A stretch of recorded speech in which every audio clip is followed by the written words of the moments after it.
mga balitang pambansa. Naniniwala pong isang mambabatas na tila nabudol daw ni Pangulong Bongbong Marcos Jr. ang publiko sa pangako nito na may makukulong na mga tiwaling opisyales bagong Kapaskuhan.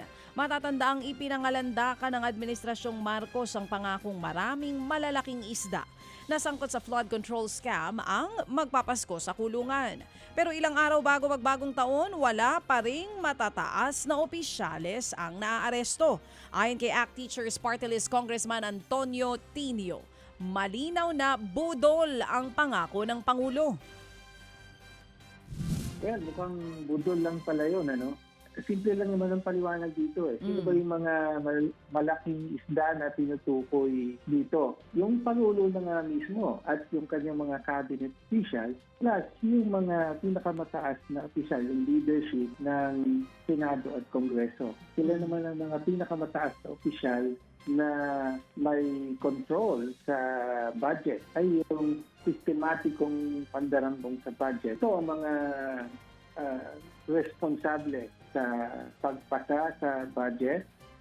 Yan nga po ang tining ni ACT Teachers Party List Congressman Antonio Tinio. Aminado rin po ang congressman na watak-watak ang minorya ng Kamara sa issue ng kumalat na dokumento ng DPWH na naglalaman ng proponents ng mga proyekto ng ahensya. Wala raw isang posisyon o paninindigan ng minority bloc at tanging Makabayan bloc lamang ang nagsusulong na maimbestigahan ito.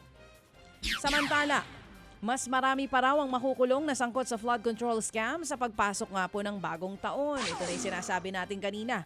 Ayon po sa palasyo, patikim pa lang ang pagkakakulong ng mag-asawang kontratista na sina Sara at Curly Discaya.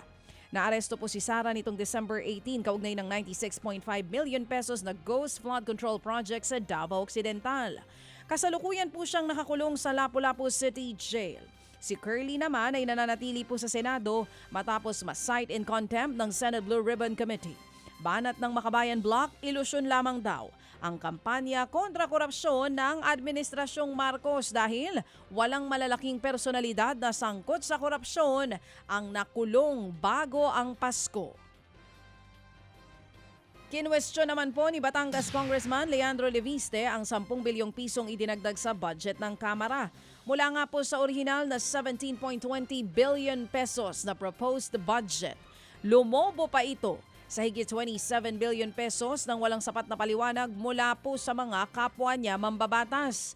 Lumabas lamang daw ang dagdag pondo sa substitute bill at hindi na raw dumaan sa committee hearing at wala rin sa committee report. Kabilang daw sa tinaasan ng pondo ang Maintenance and Other Operating Expenses o MOOE ng Kamara na ginawang 18 billion pesos mula po sa dating 10 billion pesos lamang. Ang pangamba ng kongresista, posible raw na maibulsa ang nasabing pondo. Sa iba pang balita, binatikos ng Makabayan Bloc ang tila pagmamalinis daw ni Vice President Sara Duterte kaugnay po sa issue ng budget insertions. Ayon kay ACT Teachers Party List Congressman Antonio Tinio, hindi pwedeng magmalinis ang Vice-Presidente dahil mayroon din daw itong insertions noong mayor pa siya ng Davao. Lumabas kasi sa isang ulat na aabot sa 16 na proyekto ang hiniling ni VP Sara na pondohan sa 2020 budget noong alkalde pa lamang siya ng Davao City noong 2019. Kasama rin sa tinaguriang DPWH leak files ang kapatid ng Vice-Presidente na si Congressman Paulo Duterte at dating presidential spokesman Harry Roque.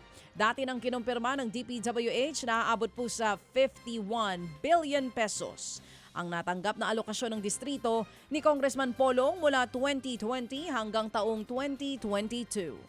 Mga kapatid, brothers and sisters, saan ka pa? Dito na tayo sa totoo.